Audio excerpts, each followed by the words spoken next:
Good afternoon friends. आज फिर मैं एके इंग्लिश करतार कोचिंग सेंटर मखनिया कुआं की तरफ से आपके लिए एक नया सेट लेकर आया हूं। 25 क्वेश्चंस रहेंगे इसमें।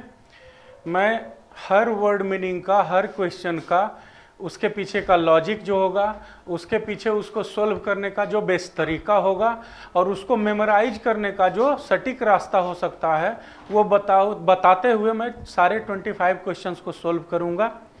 अगर अभी आपके ऊपर जा रही है, आप अगर सब्सक्राइब किए हुए हैं चैनल को तो ठीक है, आपके पास अभी जाएगा, बेल घंटी बजेगी, आप ऑनलाइन आ जाओ। नहीं तो आप सब्सक्राइब कर लो Kartar coaching centre private limited का यूट्यूब चैनल को।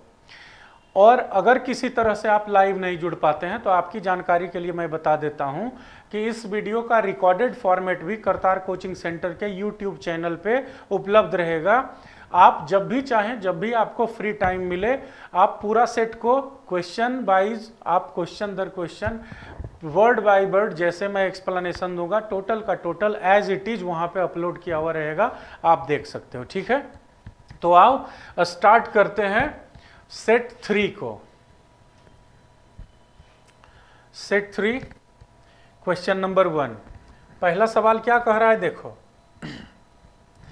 पहला क्वेश्चन कह रहा है कि select the most appropriate meaning of the given idiom.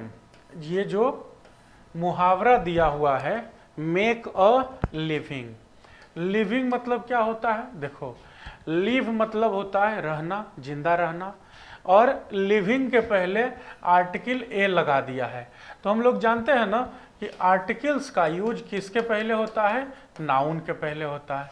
तो इसका मतलब क्या हुआ कि लिविंग यहाँ पे नाउन का काम कर रहा है। ठीक है ना। अब क्या बनाना है, तो एक लिविंग बनाना है। लिविंग मतलब क्या, तो लिव मतलब जीना, लिविंग मतलब जिंदगी। तो जिंदगी बनानी है ना। मेक मतलब बनाना होता है। ये मैं आपको बता रहा हूं कि वर्ड का भी मीनिंग अगर आप जान रहे हो, एग्जैक्ट अगर मीनिंग आपको नहीं पता है इडियम्स एंड फ्रेजेज का, सिर्फ वर्ड का भी मीनिंग आप जान रहे हो, तो कैसे उससे हम मीनिंग एक्सट्रैक्ट कर सकते हैं और ऑप्शंस मैच करवा सकते हैं।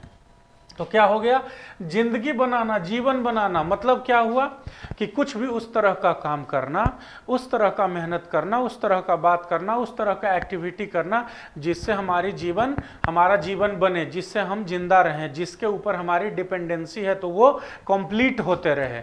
तो टू मेक अ लिविंग का क्या मतलब हुआ, सीधे सीधे शब्दों में अगर कहें तो क्या होता है, टू मेक अ लिविंग का मतलब होता है अपना जिंदा रहने का, खाने पीने का जुगाड़ करना, मतलब जीवन जीने के लिए संसाधन तैयार करना, संसाधन अर्न करना। ठीक है ना। अब इसका मीनिंग कह रहा है to make excuses for everything, हर चीज के लिए बहाना बनाना। ये तो जीवन के लिए आधार बनाना और हर चीज के लिए बहाना बनाना, ये दोनों सिमिलर नहीं होगा।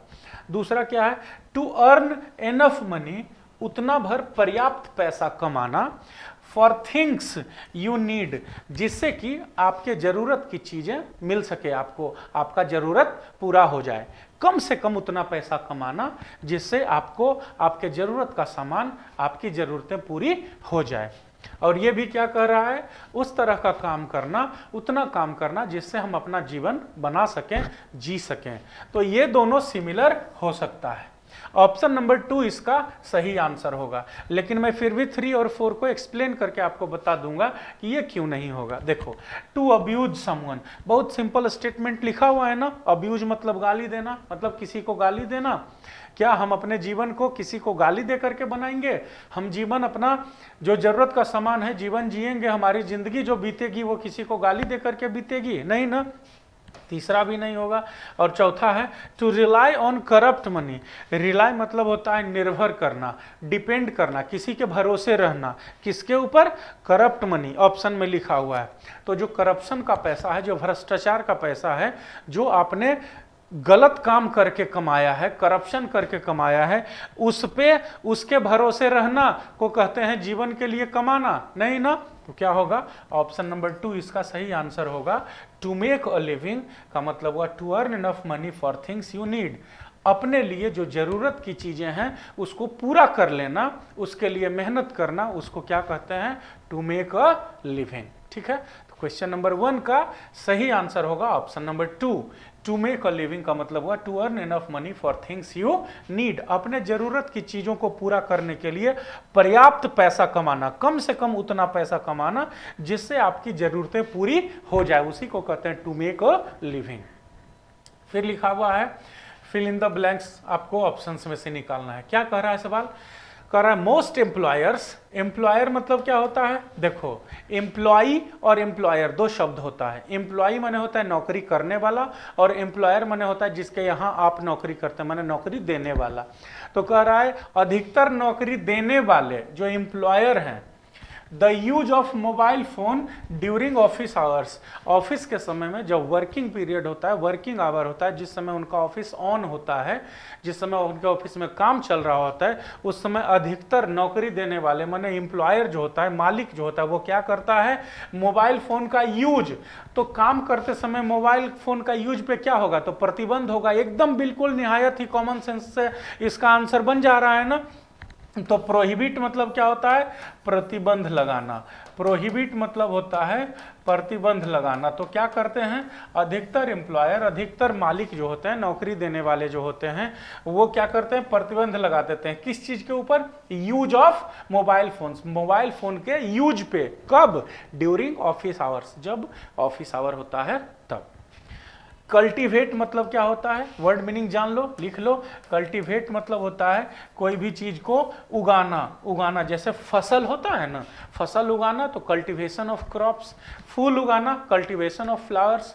अच्छे गुण उगाना, कल्टीवेशन ऑफ गुड कैरेक्टर्स। तो कल्टीवेशन माने होता है उगाना, पैदा करना, बनाना। और सबमर्ज मतलब क्या होता है, सबमर्ज मतलब होता है मेरे दोस्त डूबना। जैसे जहाज नदी में डूब गई, जहाज समुद्र में डूब गया, कोई पानी में डूब गया, तो उसके लिए क्या यूज करते हैं, सबमर्ज। और स्पिरिट मतलब क्या होता है, स्पिरिट मतलब होता है उत्साह। ठीक है ना, सारा का वर्ड मीनिंग मैंने बना दिया। अब आप खुद भी पढ़ोगे तो आपको लगेगा कि ये प्रोहिबिट इसका सही आंसर होगा। क्वेश्चन नंबर 2 के लिए सही आंसर हो जाएगा option number 1, prohibit. Most employers prohibit the use of mobile phones during office hours. अधिकतर जो नौकरी देने वाले होते हैं, जो मालिक होते हैं, वो ऑफिस आवर के दौरान, काम के दौरान मोबाइल फोन के यूज पर प्रतिबंध लगा देते हैं। ठीक है ना, तो क्वेश्चन नंबर 2 का सही हो जाएगा ऑप्शन नंबर 1।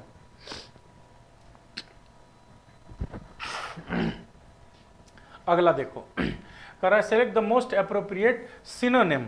सिनोनिम पूछ रहा है ना, किसका, प्लीजेंट। प्लीजेंट माने दोस्त क्या होता है, प्लीजेंट माने होता है आनंददायक, है ना। आनंददायक मतलब जो मन को अच्छा लगे, जो सुनने में, खाने में, देखने में, महसूस करने में अच्छा लगे, उसको क्या कहते हैं, प्लीजेंट। तो उसका सिनोनिम क्या होगा, उसका वही होगा जो आनंदकारी होगा, जो बढ़िया होगा, जो डिसिप्लिन्ड होगा, जो आनंदमय होगा, जो गुणकारी होगा, वही सब इसका सिनोनिम आएगा। अब सौरोफुल मतलब क्या होता है, सौरोफुल माने होता है दुखी, दुख से भरा हुआ। सौरो माने होता है दुख और फुल मतलब होता है भरा हुआ। तो सौरोफुल माने दुख से भरा हुआ, जो पूरा का पूरा दुखी है उसको कहते हैं सौरोफुल। और डिलाइटफुल मतलब क्या होता है, डिलाइट मतलब होता है खुशी, और डिलाइटफुल माने हो गया खुश, जिसके अंदर पूरी खुशी भरी हुई है, पूरा चीयरफुल है, उसी को डिलाइटफुल बोलते हैं। ऑफुल मतलब होता है खराब, जो किसी को पसंद नहीं हो, है ना। बहुत बैड जिसको बोलते हैं, बैड और बेहतर करो कि और बढ़ा के इसको वर्स बोल दो, उसको बोलते हैं ऑफुल। और फेथफुल मतलब क्या होता है, बताओ जल्दी। फेथफुल मतलब क्या होता है, विश्वसनीय, विश्वसनीय, जिसके ऊपर विश्वास किया जा सके उसको बोलते हैं फेथफुल। अब बताओ प्लीजेंट का सिनोनिम क्या होगा, दुख होगा। आनंददायक का सिनोनिम क्या होगा, दुख होगा कि खुशी होगा कि माने खराब होगा कि विश्वसनीय होगा, क्या होगा, आनंददायक का सिनोनिम हो जाएगा खुश। तो यहाँ पे delightful option number 2। Question number 3 का सही आंसर क्या हो जाएगा दोस्त, ऑप्शन नंबर 2। ठीक है, फिर देखो अगला सवाल क्या कह रहा है। अगला सवाल कहता है select the most appropriate option to fill in the blank. भरने के लिए सही ऑप्शन चूज करो। अब इधर देखो दोस्त, समझो कि क्यों होगा। WH वर्ड दिया हुआ है ना, हु होता है सब्जेक्टिव केस, हुज होता है पजेसिव केस, हुम होता है ऑब्जेक्टिव केस, और व्हिच भी अलग होता है सब्जेक्टिव केस। अब मैं बता दूं WH वर्ड्स में क्या होता है। जब आप WH वर्ड्स को सब्जेक्ट की तरह यूज करोगे या ऑब्जेक्ट की तरह या पजेसिव केस की तरह, तो व्हिच का यूज थिंग्स और एनिमल्स के लिए यूज किया जाता है। जनरली क्या होता है, एनिमल्स के लिए व्हिच और थिंग्स के लिए दैट, लेकिन ऐसे अंडर नॉर्मल सर्कमस्टांसेस, सामान्य परिस्थितियों में व्हिच और दैट दोनों का यूज आप जानवर के लिए और वस्तुओं के लिए कर सकते हैं। लेकिन WHO हु का यूज सिर्फ ह्यूमन के लिए होता है, जहां WHO हु सब्जेक्ट होता है, WHOM हुम ऑब्जेक्ट बनता है, और WHOS जो होता है, सॉरी WHOSE जो हुज होता है, ये पजेसिव केस बनता है। ठीक है ना। अब देखो यहाँ पे क्या चाहिए, यहाँ पे ये मैं टिक लगा दिया हूं तो इसको आंसर मत समझ लेना, ठीक है। यहाँ पे क्या चाहिए, यहाँ इज लिखा हुआ है ना, ये हो गया हेल्पिंग वर्ब, और इधर देखो VERB लिखा हुआ, ये हो गया मेन वर्ब। तो अब देख लो वर्ब हो गया, हेल्पिंग वर्ब, मेन वर्ब दोनों। तो इससे पहले हमको क्या चाहिए, सब्जेक्ट चाहिए ना। अब इसमें सब्जेक्टिव केस कौन है, हु और व्हिच। अब क्या है, रेस्पॉन्सिबिलिटी लेगा इस फेलियर के लिए। किसी काम के बारे में कह रहा होगा कि काम शुरू किया वो फेल हो गया, प्रोजेक्ट लगाया वो फेल हो गया, तो इस फेलियर का, इस मतलब कि असफलता की जिम्मेदारी कौन लेगा। तो असफलता की जिम्मेदारी लेने में वस्तु और जानवर होगा कि आदमी होगा, ऑब्वियसली आदमी होगा। तो आदमी हो और सब्जेक्टिव केस हो तो उसके लिए WH कौन सा वर्ड यूज करते हैं, हु। ठीक है ना। तो क्या हो जाएगा यहाँ पे, Who is going to take the responsibility for this failure? इस असफलता की जिम्मेदारी कौन लेगा, ये हुआ इसका मतलब। क्वेश्चन नंबर 4 का सही आंसर हो जाएगा ऑप्शन नंबर 3। ठीक है।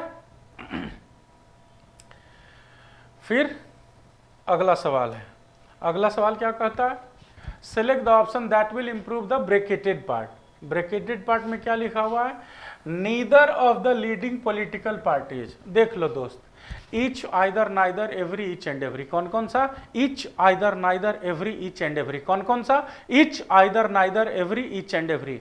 ये पांचों जब भी सब्जेक्ट बनता है तो हमेशा सिंगुलर सब्जेक्ट बनता है, लेकिन नाउन इसके साथ दो तरीके से लिखा जाता है। एक, each, either, neither, every, each and every के तुरंत बाद नाउन नहीं लिखेगा, पहले ऑफ लिखेगा फिर नाउन लिखेगा, तो यहाँ पे नाउन हो जाता है प्लूरल। और दूसरा कैसा होता है, each, either, neither, every, each and every के तुरंत बाद नाउन लिखेगा, तो ये नाउन होता है हमेशा सिंगुलर। लेकिन दोस्त ध्यान देना, नाउन भले यहाँ पे प्लूरल होता है और यहाँ पे सिंगुलर होता है। कब, each, either, neither, every, each and every के बाद ऑफ लगाओगे तब नाउन लगाओगे तो नाउन होगा प्लूरल, और each, either, neither, every, each and every के तुरंत बाद नाउन लगाओगे तो नाउन होगा सिंगुलर। लेकिन दोनों ही केस में दोस्त याद रखना, वर्ब होता है हमेशा सिंगुलर। ठीक है ना। अब देख लो कि नाइदर के साथ ऑफ लगाया है ना, ऑफ के बाद जो नाउन लिखना होता है, क्या लिखना होता है, प्लूरल। तो neither of the leading political parties, plural लिखा हुआ है ना, देख लो, पॉलिटिकल पार्टीज।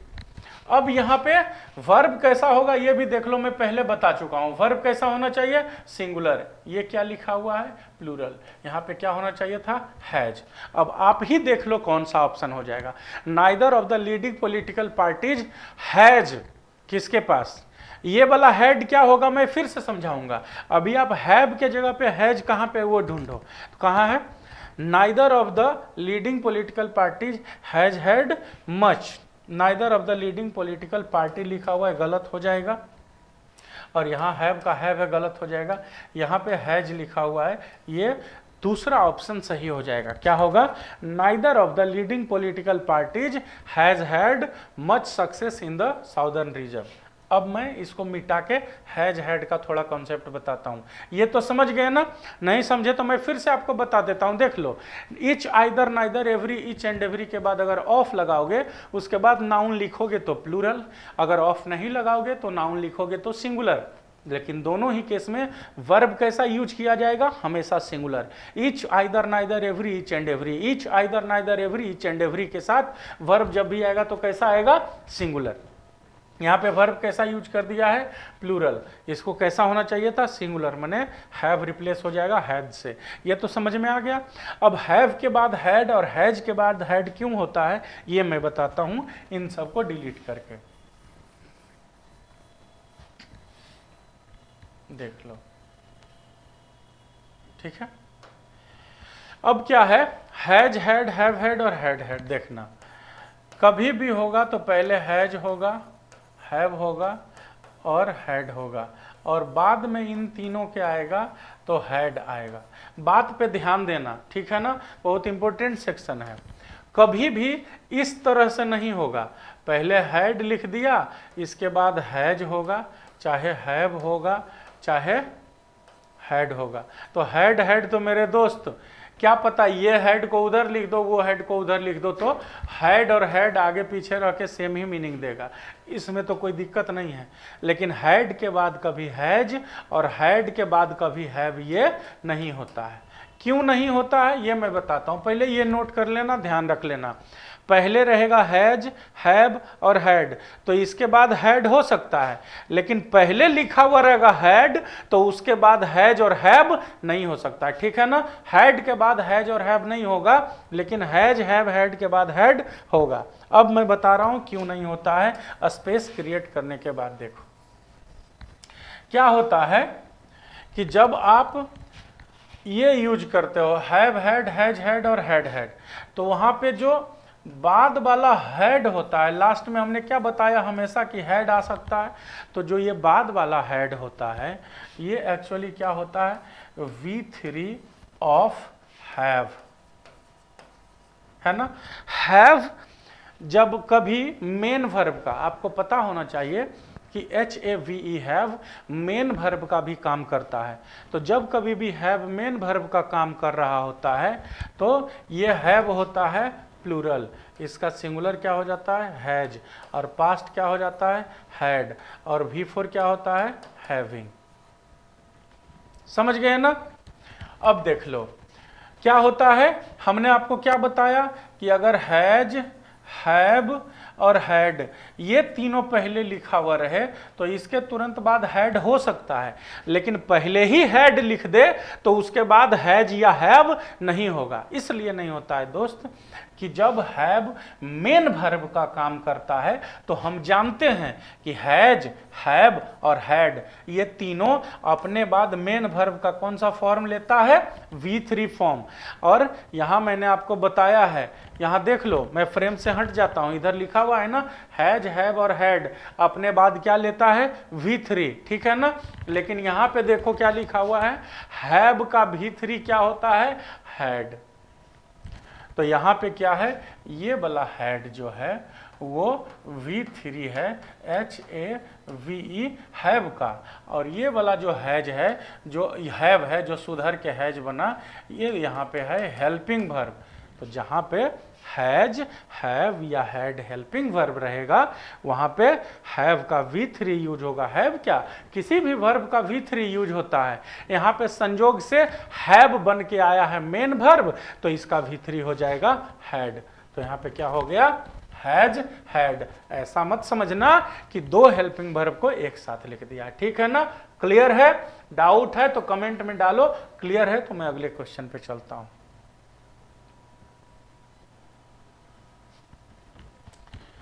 क्या लिख रहे हो भाई, hello hello hello hello sir, NDA के लिए भी है क्या, निखिल कुमार, अरे पढ़ लो भाई, एनडीए के लिए क्या इंग्लिश होता है, और एनडीए में भी यही स्टैंडर्ड होता है। एसएससी एमटीएस जो है उससे बहुत ज़्यादा ऊपर नीचे एटलीस्ट कॉमन एरर नहीं होता है निखिल कुमार, और कम से कम वर्ड मीनिंग तो तुम्हारा इंप्रूव हो जाएगा भाई, कुछ ना कुछ नया वर्ड्स तो सीख ही जाओगे। एनडीए का भी है शुभम, हाँ जी, आदित्य प्रजापति, BC, हाँ ठीक है भाई साहब। अब देख लो इसका क्वेश्चन नंबर 6 क्या कह रहा है। 5 समझ में आ गया था ना, 5 में क्या हुआ था, यहाँ हैव को हटा के यहाँ पे हैज लगा था। 6 क्या बन गया, 6th नंबर क्वेश्चन कह रहा है select the option that will improve the underline part, है ना।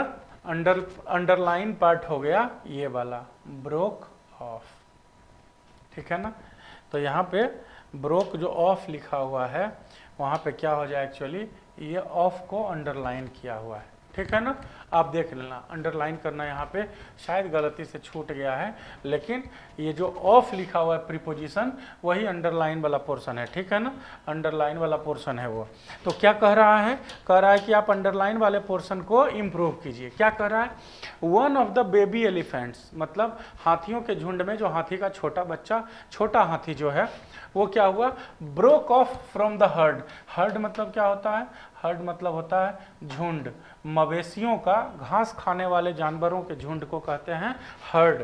तो क्या हुआ, हाथी का जो एक बच्चा था वो झुंड से अलग हो गया एंड लॉस्ट इट्स वे, और अपना रास्ता भटक गया।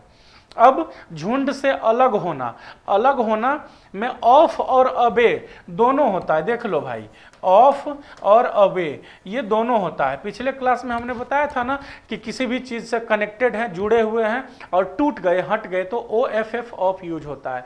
जैसे आप नदी से नीचे, नदी में पुल से नीचे कूद गए तो you jumped off the bridge, bridge पे थे उससे ऑफ हो गए, नीचे चले आए।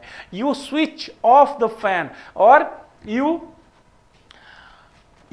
Jump off the cliff, cliff माने होता है चोटी, पहाड़ की चोटी, पहाड़ी की, तो पहाड़ी की चोटी पे आप खड़े हैं, वहां से आप नीचे चल गए, you come of from that, connection lost हो गया। तो अलग होने के लिए ऑफ भी यूज होता है और अवे भी यूज होता है। अवे माने दूर होना होता है। अब दोनों में डिफरेंस क्या होगा, ऑफ तब यूज होगा जब इस तरह से दोनों कनेक्टेड है, और अवे कब होगा, जब एक साथ है, कनेक्टेड नहीं है, बस एक साथ है, झुंड से, ग्रुप से, सेक्शन से, कॉमन स्ट्रक्चर से अलग हो गया, तो उसको क्या कहते हैं, अवे हो जाना, दूर हो जाना। तो क्या हो गया छोटा बेबी, ये हर्ड से दूर हो गया। तो यहाँ पे ऑफ नहीं होगा मेरे दोस्त, यहाँ पे अवे हो जाएगा, ठीक है ना। Broke away from the heard, क्या हुआ कि वो भीड़ से कट गया, अपना जो हाथियों का झुंड था उससे कट गया, और क्या हुआ, अपना रास्ता भटक गया। Option number 2 will be the right answer for this question, question number 6। Now coming on to the question number 7। ये क्या कह रहा है दोस्त, देखो कह रहा है ये जो मुहावरा दिया हुआ है इसका सटीक मीनिंग निकालिए। फिर मैं आपको वर्ड्स को सिंथेसाइज करके बताऊंगा कि कैसे इस पूरे स्टेटमेंट को हम अपने लैंग्वेज में फ्रेम करेंगे और ऑप्शंस में से सही ऑप्शन चूज कर लेंगे। ऐसा नहीं है कि मैं पहले से जान रहा हूं या ऐसा कुछ है, ये बात नहीं है। मैं जान भी रहा हूं तो मैं तरीका आपको बता रहा हूं, ये तरीका आप दूसरे इडियम्स पे यूज करना, देखना सुटेबल होता है कि नहीं होता है। बिल्कुल सटीक लगेगा, आप खाली समझने का कोशिश करो और लैंग्वेज का थोड़ा सा ज्ञान रखो, ठीक है ना। क्या होगा देखो, to take with a grain of salt, क्या होता है, लेना, है ना, क्या चीज के साथ, थोड़ा सा नमक के साथ, है ना। अब देखो इसमें दो बातें हैं, किसी भी चीज को नमक के साथ आप ले रहे हो, नमक के साथ खाओ तो क्या हो जाता है, स्वाद बढ़ेगा कि घटेगा, ये बात मैं नहीं कह रहा हूं। कोई भी चीज में से नमक लगा के आप खा लो तो क्या होता है, होता ये है कि उसका अपना टेस्ट हट के थोड़ा नमक का टेस्ट आ जाता है। मतलब नमक क्या करता है, उसको अपना ओरिजिनल टेस्ट में रहने नहीं देता है। ये अच्छा है कि खराब है, ये बात की बात है कि अगर भोजन में नमक नहीं डालो तो दाल क्या होगा, शुद्ध दाल का आ जाएगा टेस्ट, है ना। सब्जी में नमक नहीं डालो तो शुद्ध सब्जी का टेस्ट आ जाएगा, जो हमारे जीभ को पसंद नहीं है। इसको नमक चाहिए ही चाहिए। लेकिन लॉजिकली क्या होता है, नमक क्या करता है, दूसरों के ओरिजिनल स्वाद को थोड़ा सा साइड कर देता है और अपना स्वाद को आगे बढ़ा देता है। तो किसी भी चीज को नमक के साथ लेने का मतलब क्या हुआ कि जो जैसा है उसको उस रूप में आप एक्सेप्ट नहीं कर रहे हैं, मतलब उसमें कुछ न कुछ आपको डाउट है, उसका ओरिजिनल स्क्रिप्चर पे, ओरिजिनल फॉर्मेट पे आपको डाउट है। तो अगर डाउट है तो देख लो ऑप्शन कौन सा बना रहा है, कह रहा है to believe with some scepticism. Scepticism मतलब क्या होता है, शंका, है ना। स्केप्टिसिज्म का मतलब क्या होता है, इसका मतलब होता है सवाल, है ना, जो आपके मन में संदेह जिसको कहते हैं होता है स्केप्टिसिज्म। अब ये कह रहा है टू टेक सीरियसली, नहीं होगा। टू हैव टोटल डिसबिलीव मतलब पूरा का पूरा अविश्वास होना, नहीं, थोड़ा सा अपना एडिशन कर देता है, एज इट इज एक्सेप्ट नहीं करता है, तो ये भी नहीं होगा। टू एक्सेप्ट होल हार्टेडली, पूरा कंप्लीटली, होल हार्टेडली मतलब होता है पूरे हृदय से, जैसा है वैसे ही रूप में, नहीं, ये भी नहीं करता है। एक्सेप्ट तो करता है लेकिन थोड़ा अपना उसमें से साइड एंगल इनपुट करके, क्या हो जाएगा, to believe with some scepticism, जैसा है वैसे ही नहीं, कुछ न कुछ संदेह मन में रखते हुए किसी के बात को मानना, किसी के बात को सुनना, किसी के सजेशन को एक्सेप्ट करना, बट नॉट इन प्योरेस्ट वे। कुछ न कुछ दिमाग में आपका डाउट है, तब क्या कहते हैं, तब आप कहोगे जैसे मैंने आपको कोई सजेशन दिया या कुछ बातें सिखाई कि बाबू ऐसा करो कि तुम अपने परिवार से 10 लाख रुपया मांग के मुझे दे दो, मैं तुम्हें अमीर बना दूंगा। तो हो सकता है उस समय आपका मेरे ऊपर बहुत फेथ हो तो आप 10 लाख मांगने वाली बात सोच लें, लेकिन आपके दिमाग में अगर समझ होगी तो कहीं ना कहीं एक जगह खटक रहा होगा कि ये हमको 10 लाख में क्यों अमीर बनाएगा, तब तो ये खुद ही क्यों नहीं अमीर बन जाता जो हमको 10 लाख में अमीर बनाएगा। तो आप हमारी बात को सुन लोगे, हमारी इज्जत रखने के लिए आप डाउट नहीं उठाओगे, उस समय सवाल नहीं उठाओगे, लेकिन आपके मन में कुछ ना कुछ खटकता हुआ रहेगा। तो वही हुआ to accept with some scepticism, कि कुछ डाउट के साथ आपने मेरे बात को सुना, एक्सेप्ट तो किया मेरे बातों को, मेरे पास से सुन के और फिर आप चले गए, आपने कहा कुछ नहीं, लेकिन आपके मन में स्वीकार करते समय एक डाउट, एक संदेह था। यही है ये फ्रेज, ठीक है ना। तो इसका हो जाएगा ऑप्शन नंबर 1। अगला देखो 8 नंबर क्वेश्चन क्या कहता है। क्वेश्चन नंबर 8 कह रहा है एंटोनिम बताने के लिए मिनिएचर मतलब क्या होता है, मिनिएचर माने होता है छोटा, मिनिएचर माने होता है सूक्ष्म, ठीक है ना। अब इसका उल्टा क्या होगा, बड़ा होगा। इसमें कौन सी बड़ी बात है। टीनी मतलब क्या होता है, ये TINY, टाइनी मतलब होता है छोटा, ठीक है ना। और टीनी मतलब क्या होता है, टीनी मतलब होता है चिपटा, जो ओरिजिनल हाइट से दब गया हो, एक्चुअली हाइट में नहीं आया हो। टाइनी जिसको कहते हैं बहुत छोटा। और मैमोथ मतलब क्या होता है, मैमोथ मतलब होता है विशाल काय, ठीक है ना। मैमोथ एक्चुअली किसको कहा जाता है, अभी हम लोग एलिफेंट का जो फॉर्मेट देखते हैं, हाथी का छोटा सा दांत होता है, नहीं बहुत ज़्यादा तो इतना बड़ा हाथी का दांत होता होगा, और साइज भी बहुत कॉम्पैक्ट हो गया है, मतलब हमारे आपके लिए तो फिर भी बहुत बड़ा है। लेकिन अगर आप YouTube पे जाओ, गूगल पे जाओ और टाइप करो मैमोथ, तो उसमें हाथी का ही फोटो दिखाएगा, लेकिन वो हाथी जो आज से बहुत हजारों लाखों साल पहले हाथी का जो एक्चुअल स्ट्रक्चर होता था, उसमें उसका 12-15 फीट का दांत हुआ करता था पूरा नीचे तक, और बहुत हैवी साइज भी हुआ करता था। तो उसके लिए स्पेशल नाम लिखते हैं मैमोथ, ठीक है ना, उसको बोलते हैं विशालकाय, ठीक है। और एवरेज माने होता है औसत, ये तो आप जानते हैं कि नॉर्मली जैसा सब होता है वैसा ही एवरेज है। और मिनिस्कल मतलब क्या होता है, मिनिस्कल मतलब भी होता है छोटा। तो छोटा का उल्टा क्या हो जाएगा, सूक्ष्म का उल्टा क्या हो जाएगा, विशालकाय। 8वां का सही आंसर हो जाएगा antonym of miniature is mammoth, ठीक है ना। 8 का हो गया ऑप्शन नंबर 2। 9 नंबर क्वेश्चन पे आते हैं। 9वां नंबर क्वेश्चन क्या कहता है, 9वां नंबर क्वेश्चन कहता है कि जो मिस स्पेल्ट है उसको करेक्ट कीजिए। अब मिस स्पेल्ट को ही पहले हम चुन लेते हैं। मेंटेन होता है MAINTAIN, मेंटेन्स इस तरह से हो जाएगा, he maintains the unity and freedom, freedom कैसे होता है FREEDOM ऑफ द सोल, माने होता है आत्मा SOUL, सोल मतलब होता है आत्मा, अंतर मन जो होता है, ठीक है ना। अब देख लो किधर किधर ये तीनों करेक्ट करके लिखा हुआ है। तो मेंटेन्स इधर लिखा हुआ है MAINTINS, the unity and freedom लिखा हुआ है यहाँ भी FREEDOM, और SOUL सोल लिखा हुआ है। तो हम बाकी में क्यों भटकें, इसी को आंसर टिक करके निकल जाएंगे। यहाँ देखो मेंटेन लिखा हुआ है, यहाँ पे देखो मेंटेन लिखा हुआ है, तो फ्रीडम में क्या कर दिया है, 2 M लगा दिया हुआ है। यहाँ भी देखो मेंटेन लिखा हुआ है, कौन सा हो जाएगा, ऑप्शन नंबर 1। 9th का सही आंसर हो जाएगा Option number 1. Now moving on to the question number 10. What does the question say? A person who sells flowers. फूल बेचने वाले व्यक्ति को क्या कहते हैं मेरे दोस्त? जल्दी बताओ कमेंट देके, बहुत ही आसान सवाल है। फूल बेचने वाले को क्या कहते हैं? ऑप्शन कम से कम टाइप करो। फूल बेचने वाले को क्या कहते हैं? मैं मीनिंग बता देता हूं आपको, देखो तब तक आप ऑप्शन टाइप करो, मैं मीनिंग लिख देता हूं। शॉफियर मतलब क्या होता है? शॉफियर मतलब होता है सारथी। सारथी, सारथी माने क्या होता है? रथ चलाने वाला, है ना। पहले के जमाने में राजा महाराजा रथ से चलते थे, तो रथ का जो ड्राइवर होता है ना, उसको शॉफियर। आज के डेट में शॉफियर क्या होता है कि बड़ी बड़ी गाड़ियां, बड़े अमीर लोगों की गाड़ियां जो होती है, BMW, मर्सिडीज और जैगुआर सब होता है, तो उसमें देखते हो बहुत लोग ड्राइवर को एक ड्रेस में रखते हैं, पूरा टोपी के साथ, व्हाइट शर्ट, व्हाइट पैंट, जूता के साथ। तो उन सब गाड़ी को वैसा ड्रेस में चलाने वाला जो ड्राइवर होता है उसको भी शॉफियर बोलते हैं, चालक, ठीक है ना। लेकिन चालक में ड्राइवर और शॉफियर में डिफरेंस है। शॉफियर मतलब वो ड्रेस में बड़ी गाड़ियों को चलाने वाला, और वैसे रथ को जो चलाने वाला होता है उसको शॉफियर या सारथी बोलते हैं। फ्लोरिस्ट मतलब क्या होता है? फूल बेचने वाला। फूल बेचने वाला जो हमारा आंसर है, फ्लोरिस्ट। इन्विजिलेटर मतलब क्या होता है? पर्यवेक्षक।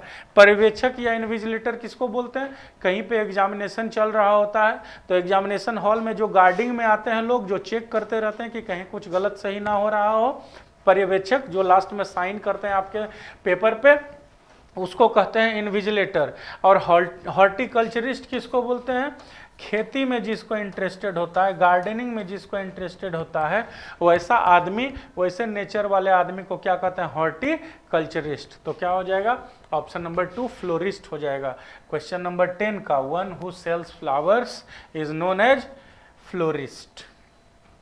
11th कहता है OWS, the collection and study of postage stamps. इसको फिलाटेली कहते हैं, देख लो किधर लिखा हुआ है, philately. Collection and study of postage stamps को कहते हैं फिलाटेली। फिलॉसफी मतलब क्या होता है? फिलॉसफी तो जानते हो क्या चीज होता है? जो आदमी का फिलॉसफी पढ़ रहा होता है, और फिलॉसफी एक सब्जेक्ट भी होता है। फिर ऑर्निथोलॉजी क्या होता है? ऑर्निथ जुड़ा हुआ है, ऑर्निथ माने होता है बर्ड्स, है ना, और लॉजी माने क्या होता है? स्टडी, ठीक है ना। तो जो चिड़ियों का अध्ययन होता है उसको क्या कहते हैं? ऑर्निथोलॉजी। फिलांथ्रोपी क्या होता है? फिल मतलब क्या होता है? PHIL। फिल प्रीफिक्स लगता है, इसका मतलब होता है सपोर्टर, सपोर्टर, लवर, है ना, प्यार करने वाला, मानने वाला। फिल मतलब होता है लवर। और एंथ्रोप, ANTHROP, एंथ्रोप माने होता है ह्यूमन। फिल माने होता है लवर और एंथ्रोप माने होता है ह्यूमन। तो किसका लवर? जो मानवता को प्यार करता हो, जो मानवता में प्रेम दिखाता हो, है ना, जो मानवता की मदद के लिए हमेशा आगे रहता हो, जो मानवता के लिए अच्छी बातें करता हो, पढ़ाई लिखाई का बात करता हो, वृद्धि का बात करता हो, है ना, अच्छी जीवन का बात करता हो, उसको क्या बोलते हैं? फिलांथ्रोपिस्ट। और वो सेक्शन, वो नॉलेज, वो सब्जेक्ट को बोलते हैं फिलांथ्रोपी। तो क्या हो जाएगा? फिलाटेली हो जाएगा इसका असली में answer, correct answer, logical answer option number 3। Question number 12 क्या कहता है? देखो क्वेश्चन नंबर 12 कह रहा है a disturbed state of mind caused by an illness. क्या होता है? दिमाग जब खराब हो जाता है किसी का, किस कारण से? किसी बीमारी से। किसी बीमारी के कारण किसी का अगर दिमाग खराब हो जाता है तो उसको क्या कहते हैं? अब देखो, डिस्क्रिपेंसी माने होता है खामियां। खामियां मतलब क्या होता है? खामियों का मतलब हुआ कि कोई भी कपड़ा है, व्यक्ति है, वस्तु है, स्थान है, कोई भी माहौल है, कुछ भी है, कोई सिस्टम है, उसमें जो छोटे छोटे लूप होल्स होते हैं, जो फ्लॉ होते हैं, जो दोष होता है, जो अवगुण होता है, उसको कहते हैं डिस्क्रिपेंसी। डेप्रिसिएशन मतलब क्या होता है? डेप्रिसिएशन मतलब होता है गिरावट। डेप्रिसिएशन का मतलब क्या होता है? गिरावट। और डायलमा का मतलब होता है क्या चीज में रहना? अधर में रहना। अधर मतलब क्या होता है जानते हो? डायलेमा मतलब अधर मतलब क्या होता है कि आप डिसाइड नहीं कर पा रहे हो कि लेफ्ट जाएं कि राइट जाएं, ये सही होगा कि वो सही होगा, ऊपर कि नीचे, आगे कि पीछे, मतलब आप मेंटली किसी चीज को डिसाइड नहीं कर पा रहे हो, सही आंसर, सही स्टेप नहीं उठा पा रहे हो, तो उसको कहते हैं स्टेट ऑफ डायलेमा। और डेलीरियम क्या कहते हैं? डेलीरियम कहते हैं कि वह मानसिक अवस्था जब आप किसी भी चीज के चलते डिस्टर्ब हो जाते हैं और वह बीमारी का रूप ले लेता है, उसी को क्या कहते हैं? डेलीरियम। तो डेलीरियम आपका सही आंसर हो जाएगा ऑप्शन नंबर 4 क्वेश्चन नंबर 12 का। और disturb state of mind caused bye illness, उसको क्या कहते हैं? डेलीरियम। बीमारी के कारण जो दिमाग डिस्टर्ब हो जाए, दिमाग जो डिस्टर्ब हो जाता है बीमारी के कारण, उसको क्या कहते हैं? डेलीरियम। ठीक है ना? अब ये क्या कह रहा है कि ये सेंटेंस जो है इधर पोर्शन में बांट दिया गया है, अब उसमें किसी में एरर है। कौन सा पोर्शन में एरर है? मैं यहीं पे पढ़ता हूं, देखो। योर इनफिडेलिटी, फिडेलिटी मतलब होता है दोस्त, विश्वास, FIDELITY, फिडेलिटी मतलब होता है विश्वास। तो इनफिडेलिटी मतलब आप ही बताओ क्या होगा? अविश्वास, है ना? क्या हो जाएगा? अविश्वास, अनफेथफुलनेस। तो विश्वास या अविश्वास कौन सा नाउन हो गया? Abstract noun. और एब्स्ट्रैक्ट नाउन हो जाएगा तो हमेशा सिंगुलर होगा, और सिंगुलर होगा तो ये हैव नहीं लेगा, हैज लेगा। देख लो, option number 1 will be the correct answer. ठीक है ना? इनफिडिलिटी हैव नहीं होगा, हैज होगा। इनफिडिलिटी माने होता है अविश्वास। फिर क्या कह रहा है? फिर ऑप्शंस में बांटा हुआ है, जिसमें एरर है आप ढूंढो। लिखा है वी यूजुअली स्लीप, मतलब हम लोग अक्सर सोते हैं। किस तरह से? इन बेडरूम्स, अपने बेडरूम में, with the door firmly shutted behind us. हम लोग जब भी अपने बेडरूम में सोते हैं तो दरवाज़ा पूरी तरह से बंद करके सोते हैं। तो आपकी जानकारी के लिए मैं बता दूं, SHUT shut, CUT cut, PUT put, LET let, ये सब जो वर्ब हैं दोस्त, इसका V1, V2 और V3 तीनों सेम होता है। Shut shut shut, cut cut cut, put put put, let let let. ठीक है ना? तो यहाँ पे जो शटेड लिखा हुआ है वो गलत लिखा हुआ है, इसको SHUT शट लिखना चाहिए था। और यहाँ पे जो दो लिखा हुआ है शटेड, वो गलत हो जाएगा। इसलिए ऑप्शन नंबर 2 करेक्ट आंसर। वैसा आंसर जिसमें सेंटेंस का वह पोर्शन लिखा हुआ है जिसमें एरर है। ठीक है? अगला क्वेश्चन, क्वेश्चन नंबर 15 क्या कहता है दोस्त? देख लो। क्वेश्चन नंबर 15 कह रहा है कि सिनोनिम चूज कीजिए। किसका? अंडरलाइन पार्ट है। अंडरलाइन पार्ट में कौन है? विवेशियस। विवेशियस मतलब क्या होता है?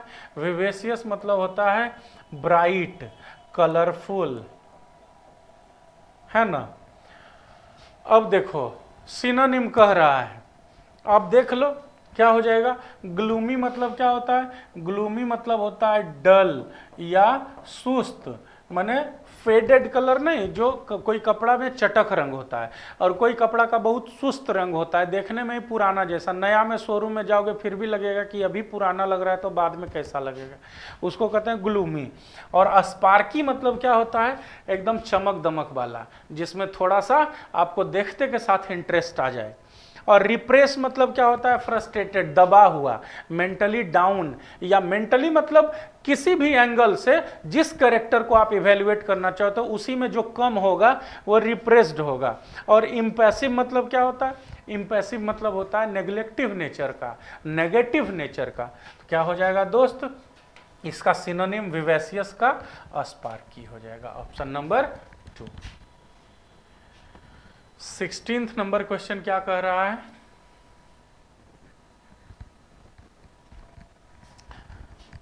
कोई कुछ कह रहा है? ठीक है, वेरी गुड, सब लोग जुड़े हुए हो, अच्छा लग रहा है। देखो किसी को भी किसी भी तरह का अगर समस्या हो तो कमेंट बॉक्स में डालना, मैं यहाँ पे एक्सप्लेन करूँगा। अगला कह रहा है कि जो अंडरलाइंड पोर्शन है, वाइज चॉइस अंडरलाइन किया हुआ है, क्या इसको ऑप्शन में से किसी से रिप्लेस कर सकते हैं? और अगर नहीं रिप्लेस कर सकते हैं, ये अपने आप में ही अगर बेहतर है तो लिख देंगे नो सब्स्टिट्यूशन रिक्वायर्ड। अब देखो देखते हैं कि एक्चुअली क्या लिखा हुआ है। लिखा हुआ ये है हिज वाइज चॉइस मेन। क्या लिखा हुआ है? His wise choice main. गलत लिखा हुआ है ना। उनका वाइज चॉइस मतलब बहुत बुद्धिमत्तापूर्ण तरीके से पूरा दिमाग लगा करके जो आदमी को चुनने का क्षमता या शक्ति, ये कहना चाह रहा है। लेकिन वाइजली चूजन के जगह पे क्या लिख दिया? Wise choice. इसको लिखना चाहिए था हिज वाइजली चूजन मेन। उसके द्वारा बहुत ही दिमाग लगा करके चुना गया जो आदमी था। और फिर आदमी का एग्जाम्पल दिया, कौन कौन? जैसे वोल्फी इन कनाडा, कनाडा में वोल्फी आदमी का नाम है। एंड क्लाइव इन इंडिया, और इंडिया में क्लाइव, जिसको रॉबर्ट क्लाइव बोलते थे। And his vigorous measures in managing foreign affairs. और क्या किया? फॉरेन अफेयर्स में, विदेशी चीज़ों में, विदेश नीतियों में उसका जो एकदम सटीक मेजर था, एनर्जेटिक मेजर था, करेक्ट मेजर था, वो made England respected in every part of the world. पूरी दुनिया में इंग्लैंड को रेस्पेक्टेड बना दिया। मतलब किसी एक के बारे में बोल रहा है, इंग्लैंड का राजा के बारे में बोले, चाहे वाइसराय कोई होगा यहाँ भेजा हुआ उसके बारे में बोले, जिसके बारे में ये बोल रहा है इंग्लैंड का ही किसी आदमी के बारे में बोल रहा है कि उसने जिस तरीके के अच्छे लोगों को अपना दिमाग लगा करके, बुद्धि लगा करके चुना, और ये आदमी का एग्जाम्पल दिया है, कनाडा में ये और इंडिया में वो, उससे। और उसका जो ये विगरस मेजर्स है फॉरेन अफेयर को मेंटेन करने का, विदेश नीतियों को मेंटेन करने का, वो उसके चलते इंग्लैंड को पूरे दुनिया में नेम और फेम मिला। क्या हो जाएगा इसका? Wisely chosen, option number 3। अगला देखो क्वेश्चन क्या कह रहा है। अगला क्वेश्चन कहता है इनकरेक्टली स्पेल्ड वर्ड बकेट। जानते हो बकेट मतलब बाल्टी होता है, BUCKET, है ना। और प्रोस्पेरिटी, जब यही गलत है तो इसी में टिक मार दो। प्रोस्पेरिटी माने होता है संपन्नता, सुख समृद्धि। प्रोस्पेरिटी मतलब होता है संपन्नता, सुख समृद्धि। डिससेटिस्फाइड माने होता है असंतुष्ट। और बैरिकेड मतलब होता है रोक, जहाँ पे अंदर जाने से आपको मना कर दिया जाए तो पुलिस नहीं, वो फीता लगा देता है, या ट्रैफिक में वो लोहा वाला लगा देता है, उसी को बैरिकेड बोलते हैं। बैरिकेड मतलब बंधन, रोक, आगे का जो रोड़ा रास्ते का होता है उसको बैरिकेड कहते हैं।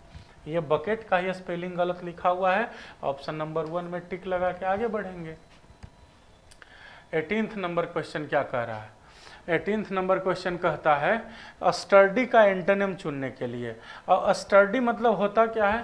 देखो स्टर्डी मतलब होता है कठोर, स्टर्डी मतलब होता है जटिल, स्टर्डी मतलब क्या होता है? वेल बॉडी बिल्ट, जो एकदम पूरे अच्छे तरीके से कद काठी का हो, चाहे कोई व्यक्ति हो चाहे वस्तु हो, पूरा सोफिस्टिकेटेड हो, न इधर लचपुच कर रहा हो, कुछ एकदम पूरा मजबूत हो और इंटैक्ट हो, तो उसको क्या कहते हैं? स्टर्डी, परफेक्ट, इंटैक्ट, ठीक है ना। अब इसका उल्टा क्या हो जाएगा? जिसमें एकदम कोई जान नहीं होगा, कोई जोश नहीं होगा, एकदम लस्ट विहीन होगा, वही इसका उल्टा हो जाएगा। अब देखो ड्रैग माने क्या होता है? खींचना, तो उसी का ड्रैगिंग लिख दिया है, मतलब बहुत जो लेंदी जा रहा होता है। टाइनी मतलब क्या होता है? टाइनिंग मतलब होता है बहुत छोटा। और ड्रैब मतलब क्या होता है? और डेलिकेट मतलब क्या होता है? देख लो, कोई भी बताओ ड्रैब मतलब क्या होता है? ड्रैब का मीनिंग जानते हो?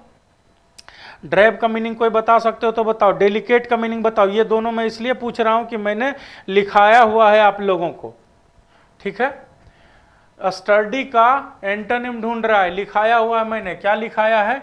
ड्रैब का मतलब होता है फीका, है ना। जिसका कलर फेड किया हुआ होता है उसको ड्रेब कलर बोलते हैं, मतलब फीका कलर बोलते हैं, बहुत ज़्यादा चटक नहीं होता है। और डेलिकेट मतलब क्या होता है? डेलिकेट मतलब हो जाता है सीरियस, नाजुक, है ना। अब एक है कठोर और एक है नाजुक, दोनों एक दूसरे का उल्टा हो जाएगा। क्या हो जाएगा इसका? ऑप्शन नंबर 4, ठीक है। 19th क्वेश्चन क्या कह रहा है देखो। 19th क्वेश्चन कहता है वन वर्ड सब्स्टिट्यूट करने के लिए किसका? One who believes in fate, इसको बोलते हैं फेटलिस्ट, FATALIST, जो भाग्य में विश्वास करने वाला होता है उसको बोलते हैं भाग्यवादी, ठीक है ना। तो फेटलिस्ट माने होता है भाग्यवादी। मर्सिनरी मतलब क्या होता है? मर्सनरी मतलब होता है वे लोग, चाहे सेना के हो चाहे नहीं हो, जो पैसा लेके जनरली गलत काम करते हैं, मर्डर करते हैं, हत्या करते हैं, अपहरण करते हैं, जनरली इलीगल काम करते हैं पैसा लेकर के, जो उनको क्या कहते हैं? मर्सनरी। भाड़ा का जो टट्टू होता है, नहीं, भाड़े के जो गुंडे होते हैं उनको मर्सिनरी कहा जाता है। और फेटलिस्ट अपना ऑप्शन आंसर हो गया, जो भाग्य में विश्वास करने वाला भाग्यवादी होता है। और एसेटिक मतलब क्या होता है? साधु। और ऑप्टिमिस्ट माने क्या होता है? आशावादी। एसेटिक माने क्या होता है? साधु। और ऑप्टिमिस्ट मतलब क्या होता है? आशावादी, ठीक है ना। तो क्या हो जाएगा? फेटलिस्ट। क्वेश्चन नंबर 19 का ऑप्शन नंबर 2। अगला क्या है देखो। 20th में कह रहा है कि किस पोर्शन में एरर है, तो स्टेटमेंट ही पढ़ लेता हूं। You have to constant consider. अब देखो यहाँ पे कंसीडर करना क्या है? वर्ब। और कांस्टेंट क्या हो गया? एडजेक्टिव। तो एडजेक्टिव के साथ वर्ब नहीं आता है ना दोस्त, एडवर्ब के साथ आता है। तो ये जो कांस्टेंट है एडजेक्टिव, उसमें ly लगा देंगे तो एडवर्ब बन जाएगा ना। तो कांस्टेंट नहीं होना चाहिए था, कॉन्स्टेंटली होना चाहिए था। यहाँ पे कॉन्स्टेंटली होना चाहिए था, तो ऑप्शन नंबर 2 में टिक मार दो। क्या गलत है? जो कांस्टेंट लिखा हुआ है वो गलत है, वहां पे होना क्या चाहिए था? कॉन्स्टेंटली, ठीक है। और इस स्टेटमेंट का मतलब क्या होगा ये भी मैं बता दूं। क्या हो जाएगा? You have to constantly consider how your personal behaviour is going to impact everyone around you, कि आपको हर हमेशा, बार बार, हर दिन, हर वक्त ये ध्यान देना चाहिए, ये कंसीडर करना चाहिए, ये सोचना चाहिए कि आपका जो अपना खुद का व्यवहार है वो आपके आसपास के लोगों को कैसे प्रभावित करेगा, इस पे हमेशा विचार करते रहना चाहिए। ये लाइन का मतलब हुआ। और आंसर क्या होगा? जो कांस्टेंट लिखा हुआ उसमें ly लगाओ, कांस्टेंटली होना चाहिए। अब देखो क्वेश्चन नंबर 21 से 25 तक आएगा दोस्त, क्लोज टेस्ट, ठीक है ना। बहुत ही छोटा, बहुत ही आसान, 1 से 1.5 मिनट में हो जाएगा, तो आप बने रहो ऑनलाइन। क्या लिखा हुआ है? इन Andhra Pradesh low rainfall and increased, कर रहा है आंध्र प्रदेश में कम वर्षा और किसी चीज के बारे में कह रहा है जो बढ़ा हुआ है। अब क्या बढ़ा हुआ है? तो लिखा हुआ है ऑन बोरवेल। बोरवेल माने क्या होता है? कुआं, या बोरवेल माने होता है जो बोरिंग बनाते हैं ना हम लोग, जो मोटर के लिए बोरिंग करते हैं उसको बोरवेल कहा जाता है। ट्यूबवेल, बोरवेल, कुआं, ये सब वैसा सिस्टम जिससे धरती के अंदर से पानी निकाला जाता है। तो कहता है कि आंध्र प्रदेश में कम बारिश और बोरवेल्स के ऊपर, बोरिंग के ऊपर, मोटर के ऊपर, कुआं के ऊपर इंक्रीज्ड, बढ़ती हुई, तो क्या होगा? बढ़ता हुआ डिपेंडेंसी। एकदम से क्लियर आंसर है ना। एडिक्शन तो होगा नहीं, एडिक्शन माने होता है लत। लत मतलब जो कोई आपके आदत में शुमार हो जाता है वो लत। तो कुआं हमारा आदत नहीं बनता है, कुआं के ऊपर हमारी निर्भरता बनती है। सपोर्ट तो होगा नहीं और ग्रोथ होगा नहीं, तो क्या हो जाएगा? Dependency. In Andhra Pradesh low rainfall and increased dependency, option number 3, on borewells have led to soil aridity. इन दोनों चीजों के चलते क्या हुआ? एरिड माने होता है बंजर, मतलब जहां पानी की कमी के चलते जमीन उपजाऊ नहीं रहे, जो जमीन का जमीन मर जाए उसको एरिड लैंड बोलते हैं, बंजर भूमि। तो क्या हो गया है? एक तो कम बारिश हुई, आंध्र प्रदेश का बात कर रहा है कि एक तो बारिश कम हुई और दूसरा क्या हुआ? कि बोरवेल पे डिपेंडेंसी बढ़ गई। मतलब क्या हुआ, कुआं का और हम लोग जो है मोटर का, ट्यूबवेल का, ये सब का यूज ज्यादा करने लगे, जिसके चलते क्या हुआ, एरिडिटी, बंजरता बढ़ गई। वाइल अब देखो, सोचो कि क्या कह रहा है, कहने का मतलब क्या हुआ कि बारिश हो नहीं रही है और धरती के नीचे से हम लोग पानी लगातार निकाले जा रहे हैं। तो कोई भी एक रिजर्व्ड एरिया का लिमिटेड अमाउंट ऑफ वाटर होता है। अगर अगल बगल के एरिया से उसमें अंदर से लीक करके पानी नहीं जमा हो रहा हो तो क्या होता है, न ऊपर से बारिश हो रहा है और न धरती के नीचे पानी है। तो बड़े बड़े पेड़ भी हैं जिनकी जड़ें बहुत अंदर तक है, उनको अंदर में भी पानी नहीं मिल रहा है, तो क्या होता है, पेड़ सूख जाता है। जिससे क्या होगा, जब पेड़ बड़ा बड़ा सूख जा रहा है तो फसल कहां से होगा, तो जमीन कैसा होगा, बंजर होगा। तो वही कह रहा है कि कम बारिश होना और कुआं, बोरिंग, ट्यूबवेल इस सब के ऊपर बढ़ती हुई निर्भरता जो है, डिपेंडेंसी जो है, उसने जमीन को बंजर बना दिया है।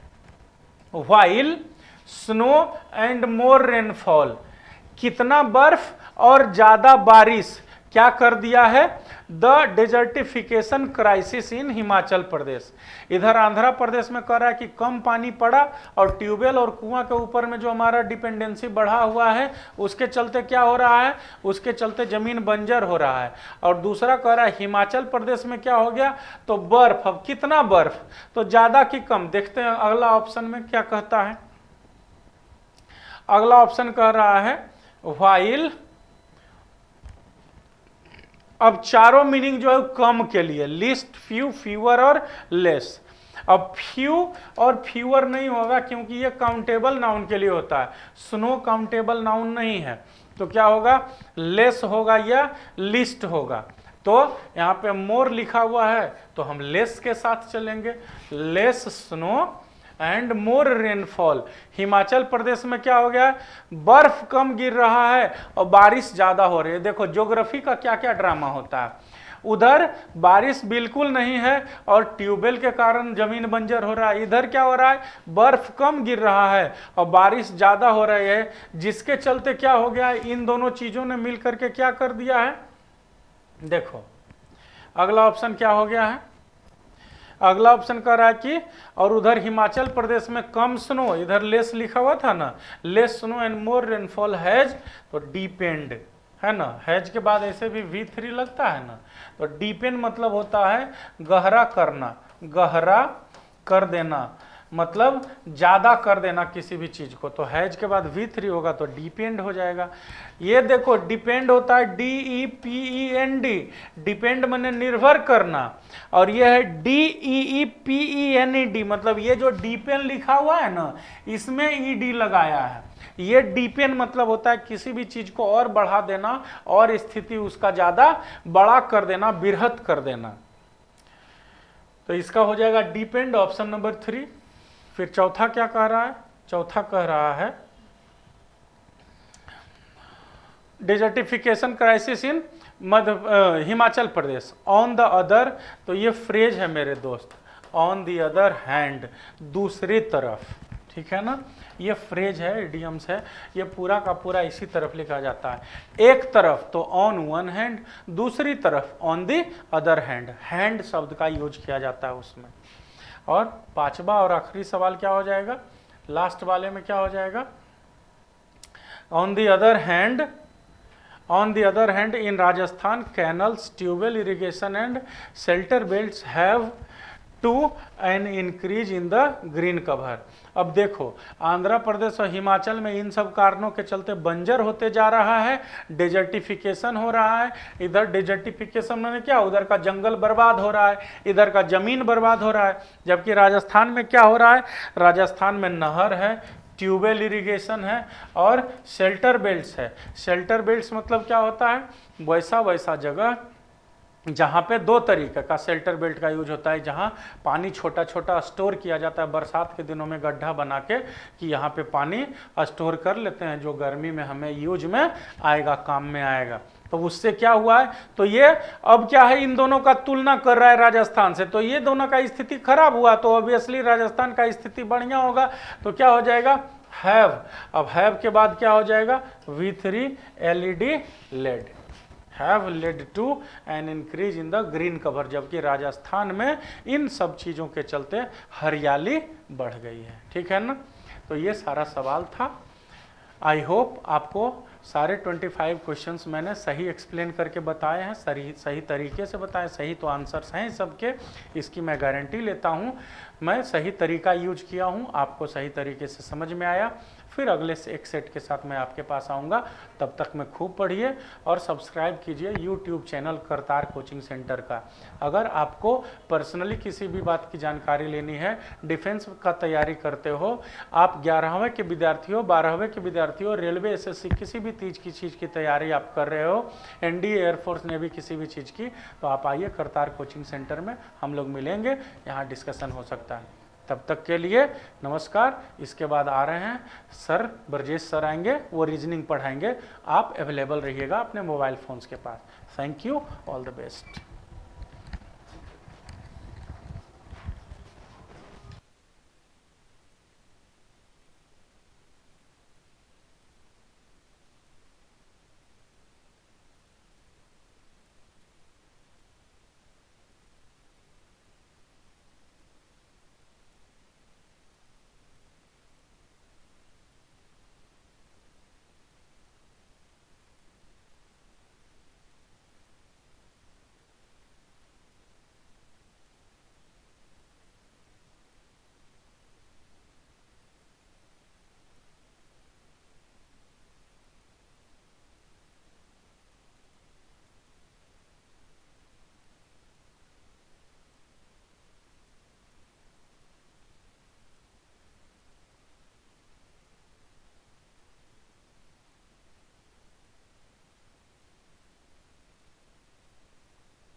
Good evening brother.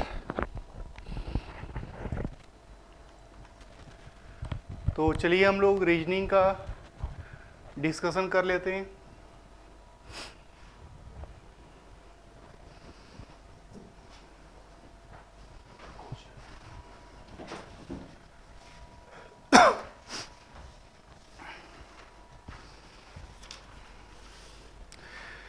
हम लोगों का पहला क्वेश्चन कोडिंग डिकोडिंग का है।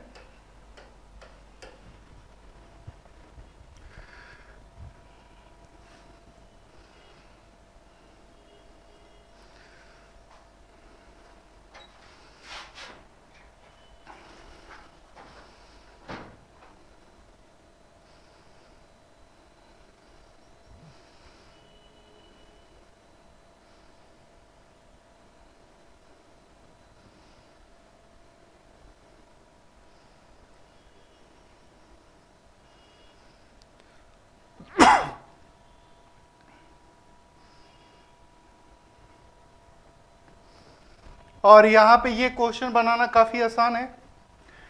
देखिए लिख रहा है एक्वायर को ऐसे, तो ये जो 3 गो लेटर है ना उसको पलट के लिख दीजिए, फिर यू वैसे ही रह गया, फिर IRE को लिख दिया पलट के।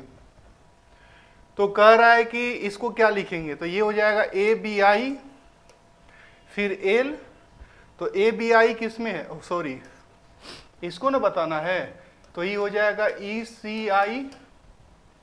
तो ECI किस में है, बस यही को ऑप्शन में है, बाकी सब तो गलती है।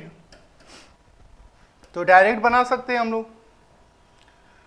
अब कह रहा है उस विकल्प को सेलेक्ट करिए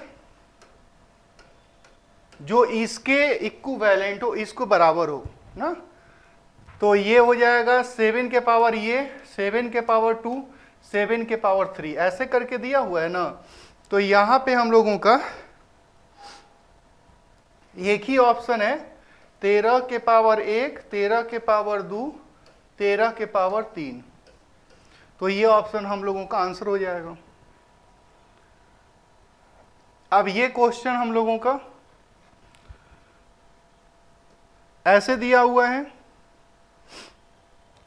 नीचे दी गई कागज को मोड़ने पे ये कैसा दिखेगा। तो कैसा दिखेगा का क्या मतलब है, ये उल्टा टी है ना, ये जो टी है हम लोगों के पास इस तरह का है, तो एक ऐसा ही हम लोगों का टी एक ये भी बन जाएगा,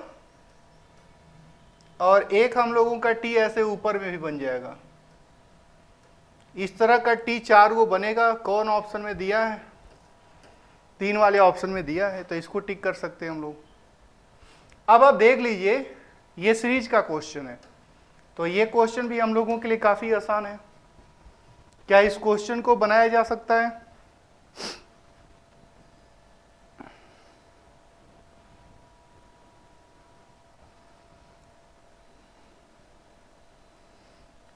देखिए बना के ब्रदर क्या इसका आंसर होगा।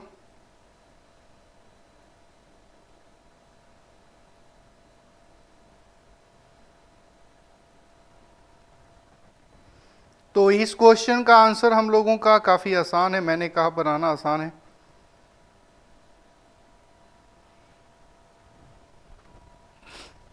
तो यहां पे 524 से ये 533 हो गया, मतलब 6 और 3 9 बढ़ गया, फिर 33 के बाद 11 बढ़ गया, फिर यहाँ पे 13 बढ़ गया, यानी कि 9 11 13। तो आगे कितना बढ़ना चाहिए, 9 2 11 2 13 2 15 बढ़ना चाहिए ना। तो ये हो जाएगा 72, 572 करके ऑप्शन है, इसको टिक कर सकते हैं।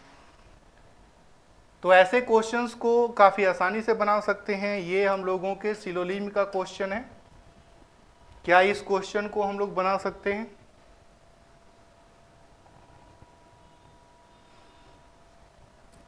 तो ये क्वेश्चन हम लोगों को कह रहा है कि सभी षष्ठभुज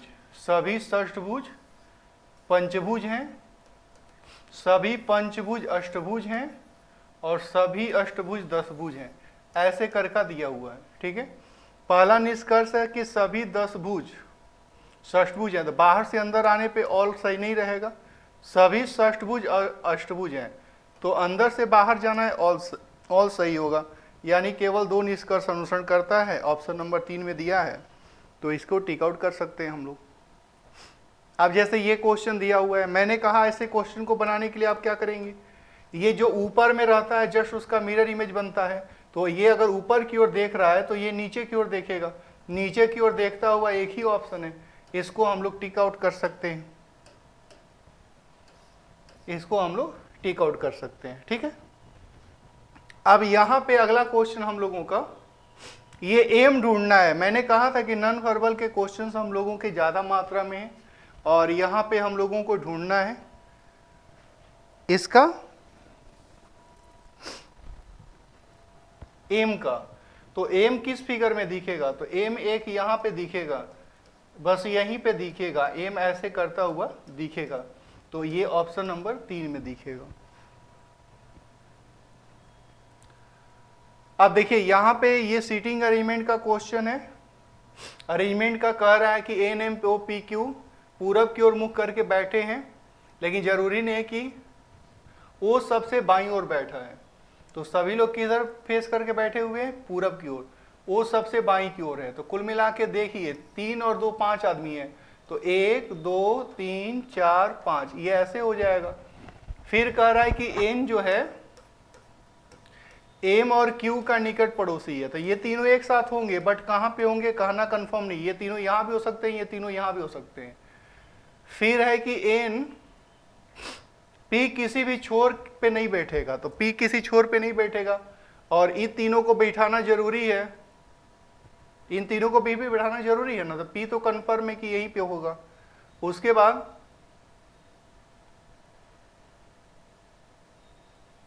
इन तीनों में से एम एन क्यू इन तीनों का जगह चेंज हो सकता है। ठीक है, इसमें कोई लाइन मिसिंग है मेरे को लगता है,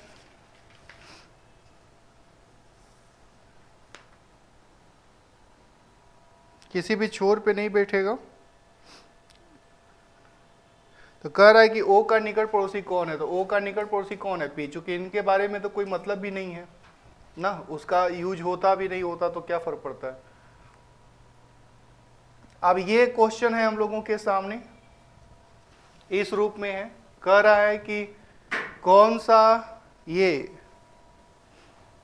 सीरीज का क्वेश्चन है ब्रदर, यहाँ पे वॉवेल है ए ई आई, आई के बाद ओ होता, ई आई ओ यू होता और वो यू एक ही जगह दिया हुआ है, तो टिक कर सकते हैं, यानी पूरा बनाने की जरूरत नहीं है, एक ऑप्शन देख के भी हम लोग काम चला सकते हैं। अब यहां पे हम लोगों का दिया हुआ है कि ब्लू को कैसे लिखेंगे, तो देखिए ब्लू यहां पे पहले लाइन में भी है और ब्लू दूसरे लाइन में भी है, तो यहां पे पहले और दूसरे लाइन में क्या क्या कॉमन है, तो यहां पे हैच दिया हुआ है, यहां भी हैच दिया हुआ है, तो जो कॉमन रहेगा वही ना उसका कोड होगा हम लोगों का, तो हम लोगों का ये ब्लू हो जाएगा। अब आप देख लीजिए, निश्चित ये क्वेश्चन अच्छा क्वेश्चन है और इसको बनाने के लिए तो आपको टाइम लेना ही पड़ेगा, ऐसे क्वेश्चन को बनाने के लिए। ये क्वेश्चन हम लोगों से कह रहा है कि 7 लड़के B1 B2 B3 7 एक वृत्ताकार मूज के चारों तरफ केंद्र की ओर मुख करके बैठे हैं, 7 लोग हैं, तो 1 2 3 4 5 6 7, तो कह रहा है कि B1 B7 के बाईं ओर तीसरे स्थान पे, अगर 7 को यहां मान लिए तो बाईं ओर 1 2 3 यहां पे कौन हो जाएगा, 1 हो जाएगा। फिर आगे है कि B4 B1 के बाईं ओर निकट स्थान पे है, B4 B1 के बाईं ओर निकटतम स्थान पे है, तो B1 के बाईं ओर निकटतम स्थान पे है तो 4 यहीं पे ना होगा। फिर आया है कि B2 B6 के बाईं ओर दूसरे स्थान पे है, और उसके बाद B2 B6 के बाईं ओर दूसरे स्थान पे, तो देखना है 6 कहाँ कहाँ हो सकता है, तो 6 यहाँ पे नहीं हो सकता चूंकि बाईं ओर दूसरा नहीं खाली है, 6 यहाँ भी नहीं हो सकता चूंकि यहाँ बैठाएंगे तो बाईं ओर दूसरा जगह है खाली नहीं है, 6 यहाँ भी नहीं हो सकता चूंकि बैठाएंगे तो बाईं दूसरा नहीं खाली है, तो 6 एक ही जगह पे होगा, और 6 के बाईं दूसरे स्थान पे कौन सा है, 5 बैठा है, 2 बैठा हुआ है। फिर आगे है कि B6 B5 के निकट पड़ोसी नहीं है, B6 B5 का निकट पड़ोसी नहीं है, 6 का पड़ोसी 5 नहीं है, तो 5 यहाँ हो जाएगा, तो 3 यहाँ पे चला जाएगा। तो कह रहा है कि B3 के निकट स्थानों पे कौन कौन बैठा है, तो एगो 4 बैठा है और 6 बैठा है, 4 और 6, तो 4 और 6 यहाँ पे दिया हुआ है ना, तो इसको हम लोग टिक आउट कर सकते हैं। नेक्स्ट क्वेश्चन हम लोगों के सामने इस रूप में है, ये सिलोजिज्म का क्वेश्चन है और ये क्वेश्चन बड़ी आसानी से बनता है चूंकि आसान क्वेश्चन होता है।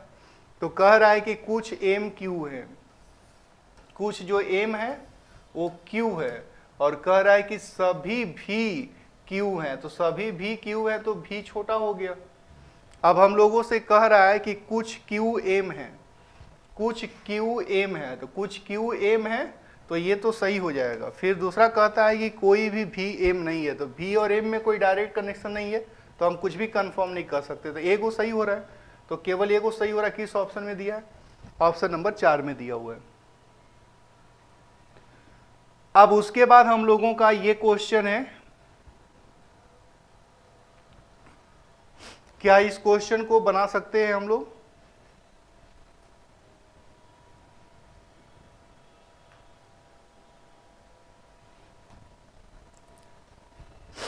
यहां पे दिया हुआ है, देखिए टी में ए हुआ, टी से टी हुआ, फिर ए में यानी ए में 2 जोड़ दिया, फिर सी सी हो गया, यानी अल्टरनेट करके 2-2 जोड़ा हुआ है, अल्टरनेट करके 2-2 जोड़ा हुआ है। तो अल्टरनेट करने का मतलब कि इसमें 2 जोड़ेगा, इसमें 2 जोड़ेगा, इसमें 2 जोड़ेगा, तो इसमें 2 जोड़ेंगे तो जी वी पी, उसके बाद ई हो जाएगा, यू हो जाएगा, पी हो जाएगा, एन हो जाएगा। ठीक है, तो सबसे लास्ट में ई होना चाहिए, तो ई होना चाहिए, तो ई दोनों तो इसे कैंसिल हो गया, ई से पहले पी होना चाहिए, ई से पहले पी होना चाहिए, एक ही ऑप्शन में दिया है, तो इसको हम लोग टिक आउट कर सकते हैं। ठीक है, अब आप देख लीजिए नेक्स्ट क्वेश्चन हम लोगों के सामने इस तरह से है, कह रहा है कि कौन से 2 विकल्प को बदले, निम्नलिखित में से कर्ण से 2 संख्याओं को आपस में बदले। तो मैंने कहा था कि ऐसे क्वेश्चंस का कोई डायरेक्ट कनेक्शन नहीं होता है हम लोगों का, ऐसे क्वेश्चन का कोई डायरेक्ट कनेक्शन नहीं होता है हम लोगों का, सोल्व ही करना पड़ता है, 1 बाय 1 करके सोल्व करना पड़ता है। तो जब आप इसे सोल्व करेंगे तो मैंने कहा था कि पहले और आखिरी को पहले नहीं चेक करना है, सबसे पहले 2 से शुरू करना है, फिर 3 देखना है। तो 2 और 8, 2 और 8 का मतलब कि 2 के जगह पे 8 और 8 की जगह पे 2 ऐसे कर लेना है, और फिर बाकी में तो कोई चेंजिंग नहीं करना है, बराबर 1 होना चाहिए। यहां पे डिवीजन है,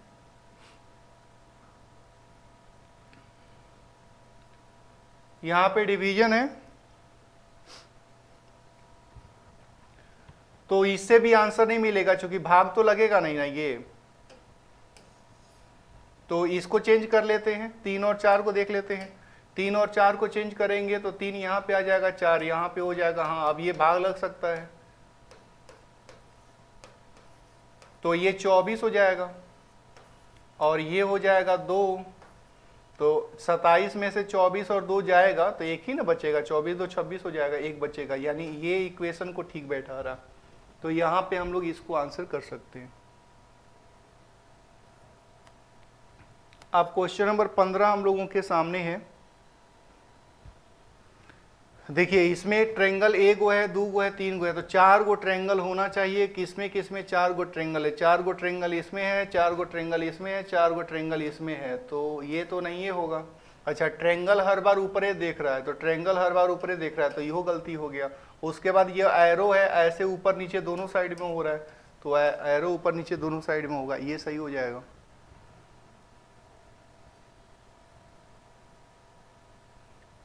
ये क्वेश्चन अच्छा था, ये क्वेश्चन हम लोगों का अच्छा था।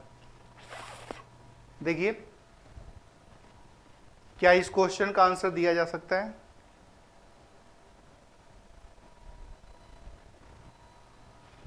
तो यहां पे 3 में अगर 7 का गुना करेंगे तो 21 होगा, और अगर 3 में 9 का गुना करेंगे तो 12 का गुना करेंगे तो 36 होगा।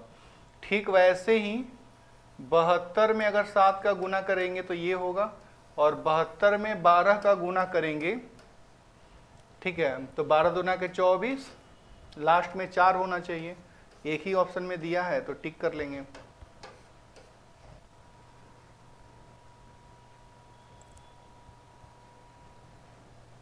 ये क्वेश्चन अच्छा था। इस क्वेश्चन को अगर आप बनाए होंगे तो ये क्वेश्चन हम लोगों का काफी शानदार था। जहां पे सीरीज का क्वेश्चन था, शायद क्लियर आपको दिख नहीं रहा होगा ना, फिर भी आप इसे बना सकते हैं। कैसे? तो देखिए, हर बार ये फिगर ऊपर बदलते, एक एक स्टेप ऊपर बदलते जा रहा है, हर बार एक एक स्टेप ऊपर बदलते जा रहा है। ठीक है, जैसे आर यहाँ पे था तो आर यहाँ पे आ गया, फिर आर यहाँ पे, हर बार। लेकिन जब ऊपर में जा रहा है ना, तो ऊपर में हर बार नया फिगर होते जा रहा है। तो जब ये बदलेगा ऐसे, तो ये जब बदलेगा ऐसे, तो परसेंटेज यहाँ पे आ जाएगा, स्टार यहाँ पे चला जाएगा, प्लस यहाँ पे जाएगा। अब यहाँ पे कोई न्यू फिगर होना चाहिए। तो देखिए, एस न्यू फिगर तो नहीं है, ऑप्शन चला गया। एफ न्यू फिगर है, हाँ एफ न्यू फिगर है। प्लस न्यू फिगर है, नहीं प्लस फिगर नहीं है। अब एफ ये दोनों जगह है, तो एफ के बाद यहाँ पे एस होना चाहिए, तो एफ के बाद एस यहाँ पे नहीं दिया हुआ है, तो इस ऑप्शन को हम लोग टिक आउट कर सकते हैं।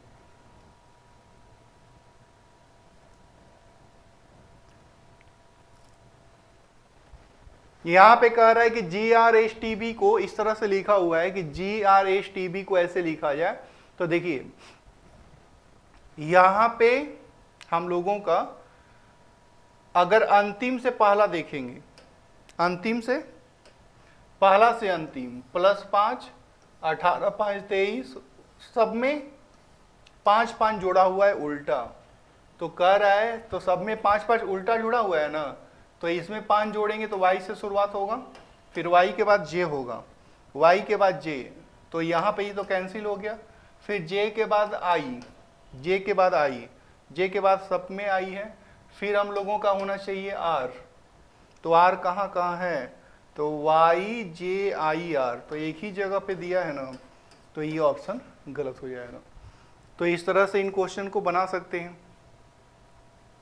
ये भी सीरीज का क्वेश्चन है और ये भी काफ़ी आसान क्वेश्चन है। तो यहाँ पे लिखा हुआ है, अल्टरनेट चेक कर लीजिए आप। 28 से 31 हुआ, 31 से 38 हुआ, 38 से 49 हुआ। कैसे हुआ है, तो पहले 3 जुड़ गया, फिर 7 जुड़ गया, फिर 11 जुड़ गया। तो सब में 4 4 का गैपिंग है। ठीक है, लेकिन मेरा आंसर नहीं बनेगा। फिलहाल इसको देख लेते हैं। 5 कम हो गया, फिर 9 कम हो गया, तो आगे फिर 13 कम होना चाहिए ना, 13 कम होगा तो 0 बचेगा। तो इस तरह से इसका आंसर 0 हो जाएगा। अब ये क्वेश्चन देख लीजिए। इस क्वेश्चन का हम लोगों का आंसर क्या होगा, तो इस क्वेश्चन के आंसर में हम लोगों का, जैसे कह रहा है कि LOB, तो B का मतलब क्या, जैसे यहाँ पे B है तो B से D होने का क्या मतलब है, तो 2 बढ़ गया। फिर O से Q होने का मतलब क्या है, 2 बढ़ गया। फिर यहाँ पे वापस 2 बढ़ गया, यानी सब में 2 2 बढ़ के दिया हुआ है। तो सब में 2 बढ़ के दिया हुआ है, लेकिन B वाला पहले आएगा, तो ये हो जाएगा TGJ। तो TGJ किस में दिया है, TGJ यहाँ पे दिया हुआ है, तो ये ऑप्शन हम लोग का ठीक हो जाएगा। अब आप देखिए जरा, इस क्वेश्चन को बना पाइएगा क्या, ये भी देख लीजिए। मैंने कहा कि MTS के अंदर कोडिंग डिकोडिंग का हर सेट के अंदर 4 क्वेश्चन 5 क्वेश्चन, 3 तो क्वेश्चन है ही, एटलीस्ट 3 क्वेश्चन से तो कम नहीं है, तो उसको हम लोग बना सकते हैं। तो यहाँ पे कह रहा है कि एक निश्चित कोर्स भाषा में GEFS को ऐसे लिखा जाता है। तो देखिए, पहला में अगर यहाँ पे 1 जोड़ दिया, फिर 1 जोड़ दिया, यानी शुरू में +1 किया है, और फिर F से E -1 शुरू में +1 फिर -1 तो शुरू में +1 करेंगे तो T हो जाएगा, U हो जाएगा, फिर माइनस करेंगे तो H और Q हो जाएगा। TUHQ किस में दिया हुआ है, ऐसा कोई क्वेश्चन नहीं है जो आपको परेशान करे। ये क्वेश्चन हम लोगों का नॉन वर्बल का, तो ये फिगर पूरा होने में हम लोगों को ऐसे जाएगा, यानी ये लाइन एक सर्कल और सर्कल को इधर से क्रॉस करता हुआ फिगर चाहिए, सर्कल को क्रॉस करता हुआ फिगर। लेकिन कैसा क्रॉस, तो वहीं तक में खत्म हो जाएगा, मतलब आगे नहीं बढ़ेगा। तो ये वाला जो फिगर है हम लोगों का, ये वाला फिगर हम लोग का ठीक हो जाएगा, क्योंकि सर्कल को ये पॉइंट यहीं तक आएगा, तो ये पॉइंट यहां तक दिया हुआ हम लोगों का। अब जरा ये क्वेश्चन देख लीजिए।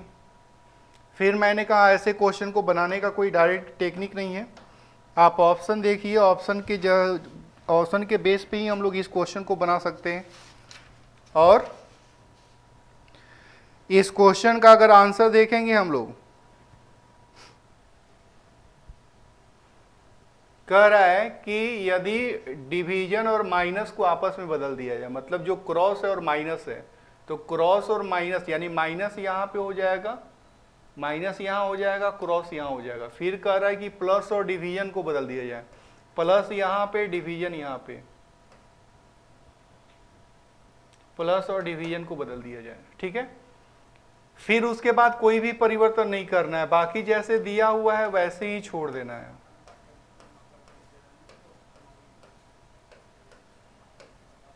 ठीक है, इसको पूरा करना है, ठीक है। तो सबसे पहले भाग लगेगा 20, 20 दूना के 40, प्लस माइनस 40, यहां से लेके यहां तक का मान हो जाएगा 0। अब ये हो जाएगा 3 और 2 300, 300 कुल मिला के 0 हो जाएगा, ठीक है। तो ऐसे करके इन क्वेश्चंस को हम लोग बना सकते हैं। 24 नंबर क्वेश्चन ये है, कह रहा है ये तो जीएस वाले क्वेश्चन टाइप का हो गया हम लोगों का। कह रहा है कि यदि विराट कोहली क्रिकेट से रिलेटेड है, साइना नेहवाल बैडमिंटन से, तो विश्वानंद किस चीज से बदल हैं? तो विश्वानंद हम लोगों के शतरंज से रिलेटेड है, तो हम लोगों का आंसर क्या हो जाएगा? शतरंज हो जाएगा, ठीक है। अंतिम क्वेश्चन देख लेते हैं क्या लिखा हुआ है। क्या बात है, अंतिम क्वेश्चन यही रखा हुआ था, बेहतरीन क्वेश्चन है। चलिए देखते हैं कितने लोग इस क्वेश्चन को बना पाते हैं। तो ये क्वेश्चन हम लोगों का एक परीक्षा में 7 छात्रों के रंग है। ए का प्राप्तांक ई और एफ के प्राप्तांक से ठीक बीच में था, यानी कि ए का जो अंक है वह ई और एफ के अंक के बिल्कुल, यानी कि इन दोनों के बीच में है। फिर है कि बी का प्राप्तांक केवल जी के प्राप्तांक से अधिक था, यानी जो बी प्राप्त किया है अंक, तो वह केवल जी से ज्यादा अंक प्राप्त किया है, ठीक है। तो यानी कि ये दोनों 7 लोग थे, तो ये हो गया 3 4 5 6 7, 7 लोग ऐसे हो जाएंगे। सी का प्राप्तांक बी के प्राप्तांक से 1 अधिक था, बी से 1 अधिक था, तो सबको अलग अलग अंक मिला है, तो सी यहीं पे हो जाएगा। एफ का प्राप्तांक ई के प्राप्तांक से अधिक था, यानी जो एफ का अंक है वह किससे अधिक था? ई से, तो ई से ज्यादा एफ है, तो ये तीनों या तो यहां हो सकते हैं या तो यहां हो सकते हैं। फिर है कि ई के प्राप्तांक एफ का प्राप्तांक ई के प्राप्तांक से अधिक था, और एफ का प्राप्तांक अधिकतम नहीं था, यानी एफ को यहां पे नहीं रख सकते, तो एफ को यहीं तक में शिफ्ट करना पड़ेगा ना, तो एफ ए ई, और उसके बाद कुल 7 गोलेक थे, तो डी को बचा हुआ, तो डी यहां हो जाएगा। तो कह रहा है कि परीक्षा में सबसे ज्यादा प्राप्त किसको अंक मिला? तो डी को मिला है। डी कहां पे दिया है? यहां पे दिया है। तो इस तरह से मैंने कहा कि ये क्वेश्चंस काफ़ी आसान है, आप इसे आसानी से बना सकते हैं। और फिर कल हम लोग मिलेंगे इस टाइम में 4:30 बजे के आसपास ना, नोटिफिकेशन जाएगा, आप लोग देख लीजिए। फिर नेक्स्ट क्लास में मिलते हैं। Okay, thank you.